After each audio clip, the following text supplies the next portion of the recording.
Shalom, bertemu kembali dalam Efrata Diffuser. Saya percaya hidup tidak selalu berjalan cepat seperti yang kita rencanakan. Ada masa ketika langkah terasa ringan, tapi juga ada masa ketika setiap langkah terasa berat.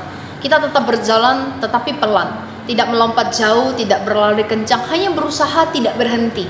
Banyak orang merasa bersalah ketika hidupnya melambat, seolah-olah iman harus selalu kuat dan hasilnya harus selalu cepat. Padahal Alkitab tidak pernah berkata bahwa orang benar selalu menuju cepat. Yang Tuhan tekankan adalah bahwa ia tetap berjalan bersama-sama dengannya. Mazmur 37 mengatakan bahwa langkah orang benar ditetapkan oleh Tuhan dan Tuhan berkenan kepada jalannya. Artinya, Tuhan tidak hanya peduli pada tujuan akhir, tapi juga pada setiap langkah yang kita ambil.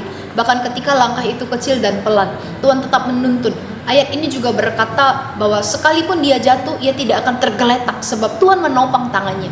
Ini menunjukkan bahwa pelan bukan berarti gagal, jatuh bukan berarti selesai. Selama Tuhan masih menopang, perjalanan artinya masih harus berlanjut. Seringkali kita membandingkan langkah kita dengan orang lain. Kita melihat orang lain sudah sampai sementara kita masih di tengah perjalanan. Perbandingan ini membuat kita lelah dan kehilangan rasa syukur. Padahal setiap orang punya proses yang berbeda-beda. Tuhan tidak menyuruh kita berjalan cepat seperti orang lain. Tuhan menyuruh kita setia pada jalan yang Dia tetapkan. Kadang Tuhan memang memperlambat langkah kita bukan untuk menghukum, tapi untuk menjaga hati kita, membentuk karakter kita, dan mengajar kita bergantung sepenuhnya hanya kepada Tuhan saja. Berjalan pelan seringkali adalah tanda bahwa kita sedang membawa beban yang berat, beban luka, tanggung jawab, kehilangan, atau penantian yang panjang. Namun Tuhan tidak pernah berkata bahwa kita harus berlari dengan beban itu sendirian.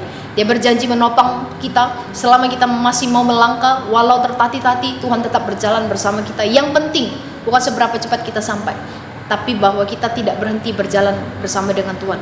Mungkin hari ini kita merasa hidup tidak secepat harapan, doa belum jawab, dan perubahan belum terlihat. Namun firman Tuhan menguatkan kita bahwa masih walau pelan, jauh lebih baik daripada berhenti karena putus asa. Selama Tuhan masih memegang tangan kita, setiap langkah kita punya arti. Kita tidak tertinggal, kita sedang diproses, dan pada waktunya kita akan menyadari bahwa langkah-langkah pelan itu membawa kita ke tempat yang Tuhan sudah janjikan dan sediakan. Mari kita berdoa. Tuhan Yesus yang baik, kami akui, kami sadar seringkali kami merasa bahwa jalan kehidupan kami stagnan. Kami merasa orang lebih baik, orang lebih sukses dibanding apa yang kami alami. Tapi firman Tuhan hari ini mengingatkan kami bahwa jalan yang pelan bukan berarti kami gagal. Jalan yang pelan bukan berarti kami tidak berhasil. Tapi yang terpenting dari semua itu Tuhan, kami jalan bersama dengan Tuhan di dalam menjalani kehidupan ini. Tuhan berkati semua kami yang mendengarkan renungan ini. Kuatkan kami, ajar kami berharap, ajar kami mengandalkan Tuhan. Karena Tuhanlah yang memegang kendali hidup kami. Terima kasih Tuhan, hanya di dalam nama Tuhan Yesus kami berdoa. Amin.